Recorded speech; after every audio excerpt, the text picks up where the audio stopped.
மாண்புமிகு தமிழக முதல்வர்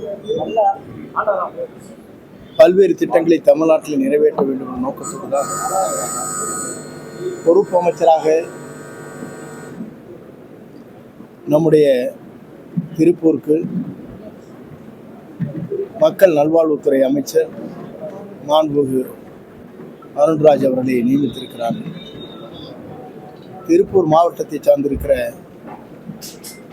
அவனாசி சட்டமன்ற உறுப்பினர் கால்நடை பராமரிப்பு துறையினுடைய அமைச்சராக கமலி அவர்கள் இருக்கிறார்கள்.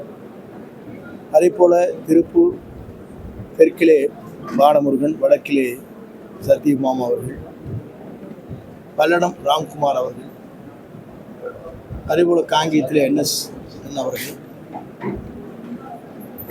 நம்முடைய ஆற்றல் மிக்க மாவட்டத்துறை ஆட்சியர், சிறந்த காவல்துறை கண்காணிப்பாளர் மற்றும் அனைத்து அலுவலர்களும், வருவாய்த்துறை அதிகாரிகள் போன்றவர்கள் இந்த ஆய்வுக் கூட்டத்தில் கலந்து கொண்டார்கள். என்னென்ன பணிகளை விரைந்து நாம் நடத்த வேண்டும் என்பதற்காக இந்த ஆய்வுப் பணிகள் இன்றைக்கு மேற்கொள்ளப்பட்டிருக்கிறது. நேற்றைய தினமே இந்த ஆய்வுக் கூட்டங்கள் நடைபெற வேண்டும் என்ற நோக்கத்தோடு தான் நேற்று காலை அதை வைத்திருந்தோம்.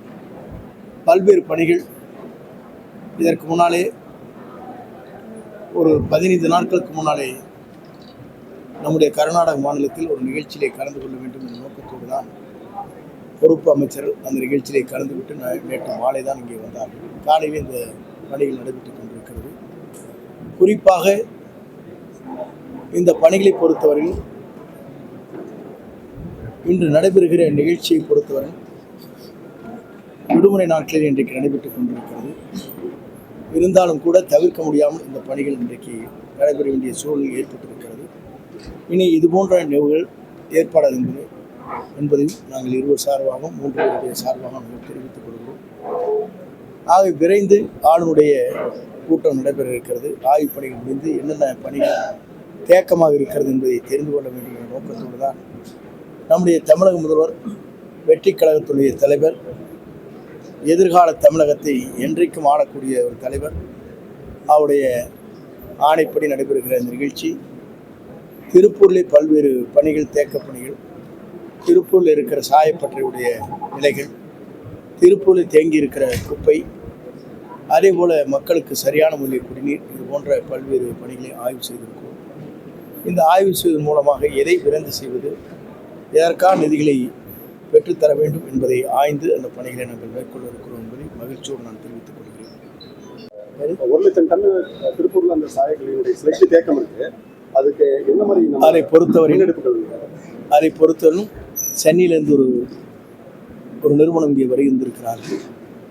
சென்னையை சுற்றி இருக்கிற அந்த பகுதியில் இருக்கிற சால்ட் எங்கெங்கே நிறைந்திருக்கிறதோ அதற்காக ஒரு 500 ஏக்கர் நிலங்களிலே அதை அப்புறப்படுத்துவதற்காக பணிகளை மேற்கொண்டிருக்கிறார்கள். அந்த குழுவோடு சேர்ந்து இங்கே இருக்கிற சாயப்பட்டறை சங்கத்தின் தலைவர்கள் ஒருங்கிணைந்து எப்படி அந்த பணிகளை மேற்கொள்ளலாம் என்பதை நேற்றைய மாலையும் இன்றைய காலையும் அந்த பணிகள் ஆய்வுப் பணிகள் மேற்கொண்டு வருகிறார்கள். அந்த ஆய்வுப் பணிகளை வைத்துக்கொண்டு விரைந்து அந்த பணிகளை மேற்கொள்வதற்கு, விரைந்து இது போன்ற நிகழ்விலிருந்து திருப்பூரிலே இங்கே இருக்கின்ற அனைத்து நிலைகளும் நின்று அந்த பணிகளை ஆற்றுவதற்கு உரிய நடவடிக்கையை மேற்கொண்டு வருகிறோம். அதற்கான பணிகள் நேற்று மாலையிலிருந்து இன்று காலையிலே துவங்கப்பட்டிருக்கிறது.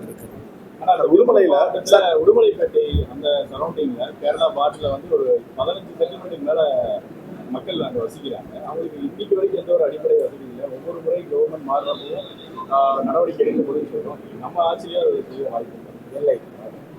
இல்லை, அவங்க அடிப்படை நடவடிக்கை எடுத்திருக்கு சார். விவசாயிகளுக்கு எந்தெந்த பயிர்களை வந்து பயிர் செய்யணும் அந்த மாதிரியான அறிவுரைகள் கொடுக்கப்பட்டிருக்கா சார்? இல்லை, பொதுவாக வேளாண்மை துறையின் மூலமாக ஆய்வுக் கூட்டம் நடைபெற்றிருக்கிறது.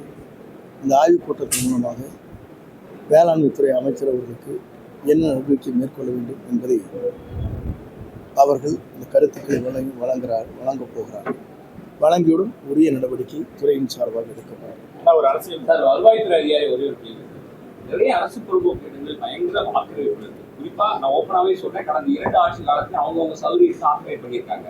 அதிகாரிகள் அந்த ஆக்கிரமிப்பை எடுக்கிறதுக்கு தயங்குறாங்க. நான் மாவட்ட ஆட்சித்தலைவர் முன்னாலே தான் பேசுறேன். அமைச்சர் இல்லை மீன் இருங்க தவுந்து உள்ள இருக்கு. இல்லை நான் சொல்லி ஆனா எடுக்க மறுக்கிறாரு. ஒரே நிமிஷம் சொல்லிடுறேன். நீங்க அது அவர் கேட்ட கேள்விக்கு பதில் சொல்லுன்னா சொல்லிட்டாங்க. நீங்க அதுலயே ஜாயினா சொல்றீங்களா? இல்ல இல்ல அதுல இருந்தா சொல்லிடுறேன். அதுல இருந்தா அப்படி சொல்லிடுறேன். வந்து நீண்ட நெடுங்காலமாக இருக்கின்ற பிரச்சனைகள் அனைத்தும் ஆய்வு செய்யணும். வந்து எத்தனை நாள் ஆச்சு? 20 நாள் தான் ஆச்சு. நீங்க 20 நாள்ல 200 கேள்வி கேட்டீங்க. இல்ல இல்ல சொல்றேன், இருங்க நான் சொல்லிடுறேன். இருங்க உங்களுடைய ஆரம்பத்தை சொல்றீங்க, தப்பு இல்லை. எனக்கு பேசுறதுக்கு இல்லைங்க, எனக்கு கொடுங்க. எப்படின்னா அது எங்களுக்கு எல்லாமே ஆய்வு செய்வோம். அவர் சொன்னதை போல ஒரு தூய்மையான ஆட்சி நடைபெற வேண்டும் என்பதுதான் நம்முடைய தமிழக முதலமைச்சருடைய நோக்கம். அதில் எந்த தங்கு தடையும் இருக்காது, எந்த இடர்பாடும் இருக்காது. நீங்கள் சொன்னீர்களே, அதிகாரிகள் அதிலே அச்சம் காட்டுகிறார்கள், தயங்குகிறார்கள், அதில் உடனடியாக நடவடிக்கை எடுப்பது என்பதெல்லாம் சொல்லியிருக்கிறது. எந்த முறையில் நடவடிக்கை எடுத்தால் சட்ட ஒழுங்கு பேணி காக்கப்படும் என்பதை ஆய்ந்து அதை நாங்கள் செய்வோம்.